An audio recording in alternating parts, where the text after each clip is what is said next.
ఇది ఈ రోడ్లంతా కూడా అప్పట్లో ఎమ్మెల్యే కూడా సాయం చేశా. అలాగే ఈ గ్రామంలో ఎన్నో అభివృద్ధి కార్యక్రమాలు చేశా. ఈరోజు తెలుగుదేశం పార్టీ అభ్యర్థిగా మేము ముందుకు వస్తున్నామమ్మా. నా గుర్తు సైకిల్ గుర్తు.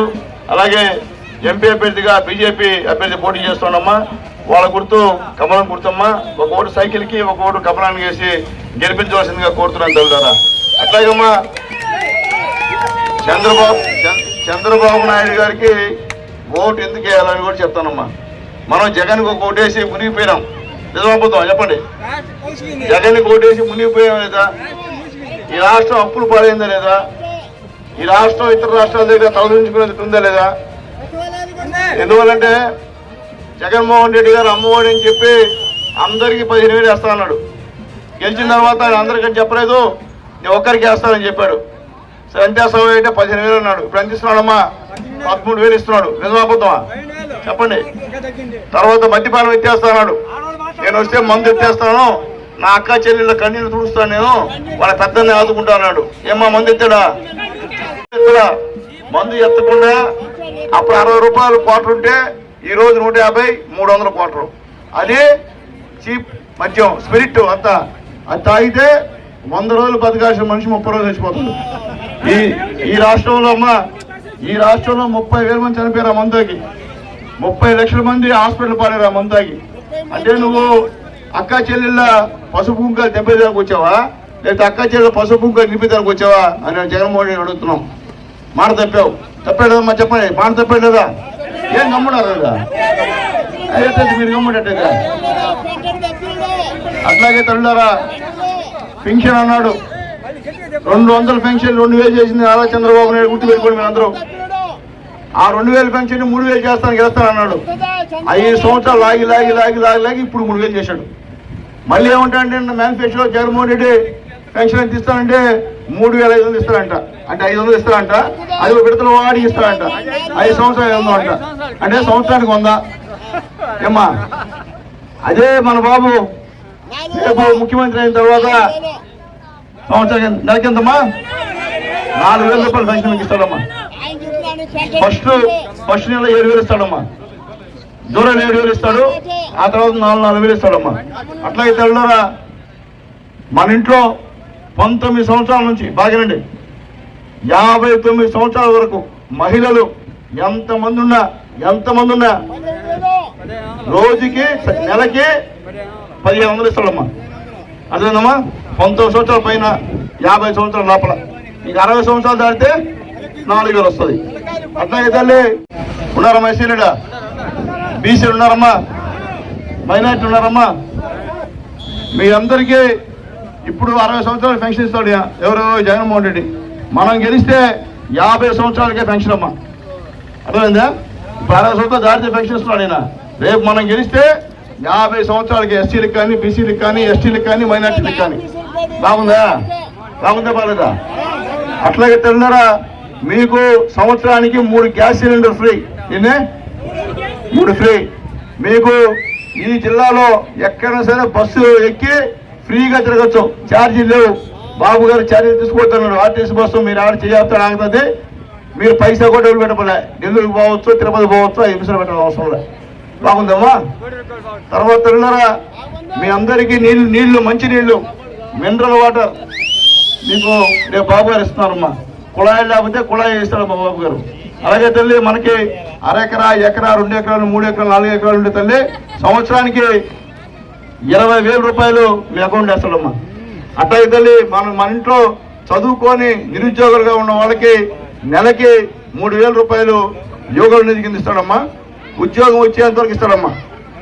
తర్వాత వచ్చే 5 సంవత్సరాల్లో 20 లక్షల ఉద్యోగాలు ఫిలప్ చేస్తాడమ్మా బాబు గారు. మొట్టమొదటి సంతకం జాబ్ క్యాలెండర్ అమ్మా. మొట్టమొదటి చెప్పండి టీచర్స్ డిఎస్టీ మీద మొదటి సంతకం పెట్టాలమ్మా బాబు గారు అని చెప్పి నేను తెలియజేస్తున్నాను. ఇన్ని మంచి పనులు చేస్తున్నారు రేపు బాబు గారు. గతంలో కూడా చాలా మంచి పనులు చేశాడు. చంద్రన్న బీమా ఇచ్చాడు. మనకు గుర్తులేదు ఎవరు చనిపోతే అప్పటికప్పటికే 5,000 రూపాయలు ఎత్తుబడికి ఇచ్చి 1,95,000 2 వారాల తర్వాత అకౌంట్లో పడేది. అది మామూలు ఎత్తే జగన్మోహన్ ఎత్తేసేదాన్ని. ఇప్పుడమ్మా చంద్రన్న బీమా ఎవరన్నా సహజ మరణం అయితే మామూలుగా చనిపోతే ఎంత తెలిసి ఇచ్చేదే బాబు గారా?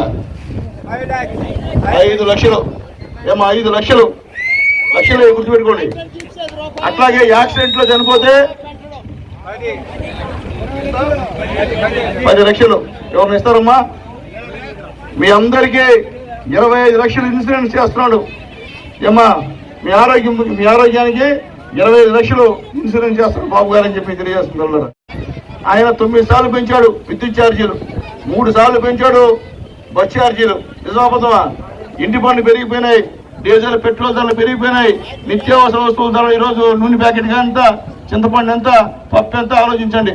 చంద్రబాబు నాయుడు గారు ఉన్నప్పుడు ఒక్క పైసా కూడా పెంచాల. పెట్రోల్ డీజిల్ పెంచలేదు, బస్ ఛార్జీలు పెంచలేదు, కరెంట్ ఛార్జీలు పెంచలేదు. ఈరోజు ఈ రాష్ట్రాన్ని మొత్తం అప్పులు పాలు చేసి మీ అందరి పైన, నా పైన, మీ బిడ్డల పైన, నా బిడ్డ పైన 6 లక్షలు అప్పు ఉంది. మనం మీ అందరూ 6 లక్షలు అప్పు మీ అందరి పైన. మనల్ని అందరూ పొదుపు పెట్టి అప్పు తెచ్చుకున్నాడు ఎవరు? జగన్మోహన్ రెడ్డి గారు. తర్వాత తల్లి భూ రక్షణ చట్టం అని చెప్పి తెస్తున్నాడు మా కొత్తలో. మన ఇంటి పేపర్లు 5 ఉంటాయి. అయితే మన ఇంటికి ఒరిజినల్స్ 5 ఉంటాయి. మనకి డూప్లికేట్ జిరాక్స్ ఇస్తారు మన చేతికి. ఆయన బొమ్మేసి ఆయన మన ముత్తాత ఆయన మనం తీర్చింది. అంటే మన అమ్మానైనా మన తాతలు ఇచ్చే ఆస్తికి ఈయన అంటే మన తాత ముత్తాత ఈయన. ఆయన బొమ్మేసి ఇస్తున్నాడు మనకి. అవి తీసుకోకపోతే బ్యాంకులో చలవు, అప్పిచ్చోడు అప్పాడు. అసలు మా డబ్బు, మా పొలానికి, మా ఆస్తులకి జగన్మోహన్ ఎవరమ్మా? ఆయనకి ఏం సంబంధం అమ్మా? ఆ చట్టం తీసుకొచ్చేటప్పుడు అదేమిటి బీజేపీ అంటాడు. ఈ దేశంలో ఎక్కడ ఏ రాష్ట్రంలో లేదు ఆ చట్టం, ఇక్కడ ఈ రాష్ట్రంలో పెట్టాడు. అంతెందుకు నాకు అర్థం కదా. ప్రజల అంత ఏంటో ప్రేమ అంటే మన ఆస్తులు ఆయన చెప్పి అమ్మాల. మీరు అమ్మేదానికి లే ఏమా, మీరు అమ్మేదానికి లే, ఆయన చెప్పి అమ్మాల. ఇవన్నీ పెట్టుకొని అవన్నీ కుదరబెట్టి మళ్ళీ అప్పు తెచ్చుకుంటాడు.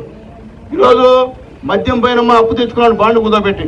అంటే మా ప్రజలు, ఆంధ్ర ప్రజలు ఇంకా 15 సంవత్సరాలు తాగుతారు, బ్రహ్మాండం తాగుతారయ్యా, ఆ సంబంధించిన డబ్బులు ఇస్తే నీకు అప్పు కడతా అని చెప్పి కుదరబెట్టి తెచ్చుకున్నాడు. సచివాలయం గడిచాక సచివాలయ అవి కూడా కుదరబెట్టేశాడు. మొత్తం కుదరబెట్టేశాడు. మొత్తం ఈ దేశాన్ని, ఈ రాష్ట్రాన్ని సర్వనాశనం చేశాడు జగన్మోహన్ రెడ్డి గారు. అట్లాగే ఎస్సీల్ని, బీసీల్ని, మైనార్టీల్ని అందరినీ చంపేశారు వైఎస్ఆర్సీపీ నాయకులు. దౌర్జన్యం ఈ రోజు కూడా భయపడుతున్నారు ప్రజలు. బయట వచ్చి ధైర్యంగా నేను సైకిల్ కుడుతుందని చెప్పాలని భయపడుతున్నారు. ఆ విధంగా భయపించేశాడు వాలంటీర్ల ద్వారా, ఆయన సంబంధించిన నాయకుల ద్వారా. నేను చెప్తున్నా పత్రికా మిత్రులారా, ఈ రోజు ఇక్కడున్న డిఎస్పీ సూర్యనారాయణరావు పక్కా వైఎస్ఆర్సీపీ కార్యకర్తగా చొక్కా వేసుకొని పని చేస్తాం. ఈరోజు మేము చేస్తాం. డిఎస్పీ గారు మీకు మళ్ళీ చెప్తున్నాం, అది మంచి పద్ధతి కాదు. మీరు గవర్నమెంట్ ఆఫీసర్, మీరు మేమిచ్చే పన్నులు జీతాలు తీసుకున్నారు. మీరు ఈరోజు నిన్న ఎలక్షన్స్ లో వైఎస్ఆర్సీపీ నాయకులు బూత్ గారి డబ్బులు పస్తా ఉంటే మా వాళ్ళు పట్టిస్తే వాళ్ళు చేసి మా వాళ్ళు తీసుకుని ఆపలేస్తారు. మీరు మా వాళ్ళు కేసు పెడతారా? ఇంత అన్యాయం చెప్పండి. మేము కూడా చెప్తున్నాం, ఎలక్షన్ కమిషన్ రిపోర్ట్ చేస్తాం, మీరు వన్ సైడ్ చేస్తున్నారు, మీరు పోలీసులందరినీ పిలిచి మొత్తం ఓట్లు నా దగ్గర తేండి అడుగుతున్నాడు. ఆయన దగ్గర తేవాలి పోలీసులంతా. అంటే అంత దౌర్జన్యం అంటే ఎవరైనా వైఎస్ఆర్సీపీ నాయకుడిని ఎవరైనా ఎదిరిస్తే మన తెలుగుదేశం వాళ్ళు అతను పట్టుకోపోయి జైల్లో పెడతాడు, అక్రమ కేసులు పెడతాడు. కాబట్టి సూర్యనారాయణ గారు మీకు మేము చెప్తున్నాం, మీ ఆఫీసు ముందు కూర్చుంటా ఎలక్షన్ నాకు సంబంధంలో జాగ్రత్తగా ఉండండి. ఇది మంచి పద్ధతి కాదు. మీరు ప్రజల డబ్బులతో జీతం తీసుకుంటున్నారు, అంతేగాని జగన్మోహన్ రెడ్డి గారి జీతం తీసుకోండి అని చెప్పి నేను మళ్ళీ చెప్తున్నా. కాబట్టి ఆలోచించుకోమని చెప్తున్నా. మేము పట్టిస్తే వదిలేస్తారా అంటే మా వాళ్ళని కూడా చేస్తారు మీరు. అంటే వాళ్ళు విచ్చలవిడిగా అద్భుతం దగ్గర చేరి 2 జేబుల్లో డబ్బులు కట్టలు పెట్టుకొని పంచుతున్నారు. అంటే ఒకటే చెప్తున్నాం, అంగన్వాడీ కార్యకర్తలకి టీచర్స్ అయితే 100 కోట్లు ఇచ్చినా నీకైతే ఓటేరు. అది తేలిపోయింది. అది నిన్న జరిగినటువంటి ఓట్లో 98% మొత్తం తెలుగుదేశం పార్టీకి వేశారు. అంగన్వాడీ కార్యకర్తలకు ఆశ చూపిస్తున్నారు. అంగన్వాడీ కార్యకర్తలు మా అక్కలో మా చెల్లెలు అంతేకేం కాదు, మీరు పెట్టి టార్చరు వాళ్ళకి తెలుసు. చివరికి వాళ్ళ పండగ కూడా చేసుకోనికుండా ధర్నా కూర్చోబెట్టిన మనిషి జగన్మోహన్ రెడ్డి గారు అని చెప్పి నేను తెలియజేస్తున్నామ్మా. మీకు చంద్రబాబు నాయుడు గారు వస్తే మీరు ఏమడిగితే అది ఇస్తారని చెప్పి కూడా హామీ ఇచ్చున్నాడమ్మా. కాబట్టి ఎవరు కూడా అలాంటి ప్రలోభాలకి లొంగొద్దని చెప్పి నేను తెలియజేస్తున్నా. ఈ డిఎస్పీ, ఇంకొక 2 సిఐలు, ఒక ఎస్ఐ, వీళ్ళందరూ కూడా ఇక్కడ వైఎస్ఆర్సీపీ శాలువాలు కప్పుకొని కండువాలు కప్పుకొని పనిచేస్తున్నారని చెప్పి నేను తెలియజేస్తున్నా. నా పైన 14 కేసులు పెట్టారయ్యా. 14 కేసులు నా పైన. నేను రౌడీ నాకు ఉండనే ఆలోచించండి. అట్లాగే తెలుగుదేశం పార్టీ వాళ్ళ పైన రౌడీ షీట్లు ఓపెన్ చేస్తున్నారు. ఇష్ట ప్రకారం రౌడీ షీట్లు తెలుగుదేశం పార్టీ వాళ్ళ పైన 4 కేసులు పెడుతున్నారు. ఇదంతా అన్యాయం అని తెలియజేస్తున్నా. మళ్ళీ చెప్తున్నా, డిఎస్పీ గారు మీరు ప్రభుత్వ ఉద్యోగి, మీకు ఇచ్చే గౌరవం మీకు ఇస్తాము. మీరు అట్ట ఈజీలో పడి మీరు పక్కాగా మీరు వైఎస్ఆర్సీపీ కార్యక్రమాలు చేస్తే మేము కూడా తిరగబడతాం. ఏమైతే ఇబ్బంది లేదు మాకు. మళ్ళీ చెప్తున్నామని తెలియజేస్తాను డిఎస్పీ గారికి. ఆలోచించండి, మీరు న్యాయంగా ఉండండి, న్యాయం చేయండి. ఎవరు తప్పైతే వాళ్ళు ఖండించండి తప్ప వన్ సైడ్ మీరు అన్ని వాళ్ళకి ఫోన్లు చేసి చెప్పడం, వాళ్ళు మీరు చెప్పిన విధానంగా మొత్తం నడుస్తుందని చెప్పి నేను తెలియజేస్తున్నా. నిన్నటి నుండి ఒక ఇన్నోవా కారులో లక్షల డబ్బు తరలిస్తుంటే దాన్ని సీజ్ చేయలేక మీరు తిరుగుతూ ఉన్నారు. మొత్తం గూడూరులంతా కూడా ఇన్నోవా కార్లు డబ్బులు పెట్టుకొని పంచుతా ఉన్నారు. ఆ నాయకులు అయితే కొంతమంది జేబుల్లో పెట్టుకొని పంచుతున్నారు. కాబట్టి దయచేసి సబ్ కలెక్టర్ గారు ఆలోచించండి. చాలా ఇబ్బంది అయిపోతుంది డిఎస్పీ గారి వల్ల. అలాగే ఎస్పీ గారు మీకు కూడా విన్నవించుకున్నాం, మీ డిఎస్పీ గారి వల్ల చాలా ఇబ్బందిగా ఉంది. ఎవరు తెలుగుదేశం పార్టీ కార్యకర్తనే వాడు బయట కనిపించకూడదు హుకుం జారీ చేస్తున్నాడు. ఇది మంచి పద్ధతి అని చెప్పి మళ్ళీ తెలియజేస్తున్నాను. కాబట్టి డిఎస్పీ గారు నేను ఒకటే, మీరు కార్యకర్త అని చెప్పండి, నేను మూడుకుంటాను మీతో. ప్రభుత్వ ఉద్యోగం అంటే గౌరవం మాకు. ప్రభుత్వ ఉద్యోగంగా ఉండి మీరు ఈ విధంగా చేయడం మంచి పద్ధతి కాదు. మీరు పూర్తిగా చొక్కా వేసుకున్నారు, వైఎస్ఆర్సీపీ చొక్కా. డైరెక్ట్ గా పోలీసు వాళ్ళని మీ కింద ఉన్నటువంటి వాళ్ళని పిలిచి పోలీసులు పిలిచి మీరు చెప్తున్నారు, అయ్యా మీరు వైఎస్ఆర్సీపీ కోటేయండి లేకపోతే మేము చూస్తా అని భయపిస్తున్నారు. లేకపోతే ఆ ఓట్లు తీసుకుని నా దగ్గర ఉండి వేస్తా అని చెప్తున్నారు. ఇది ఎంతవరకు సంబంధం తెలియజేస్తున్నా. ఎలక్షన్ కమిషన్ కి డిఎస్పీ సూర్యనారాయణ గారి పైన కంప్లైంట్ చేస్తున్నాం. ఏమైనా అవసరం అయితే డిఎస్పీ ఆఫీసు ముట్టడిస్తాం, డిఎస్పీ ఆఫీస్ గారు కూర్చుంటాం, న్యాయం జరిగేంత వరకు వదలమని చెప్పి నేను మళ్ళీ డిఎస్పీ గారికి తెలియజేస్తామని చెప్పి సెలవు తీసుకున్నా. జై హింద్. మన గుర్తు ఏందమ్మా? ఓకే, నా గుర్తు అందరు గుర్తుంది కదా. సైకిల్ గుర్తుకి ఓటేసి గెలిపించండి తల్లి. ఓకేనా? వస్తా.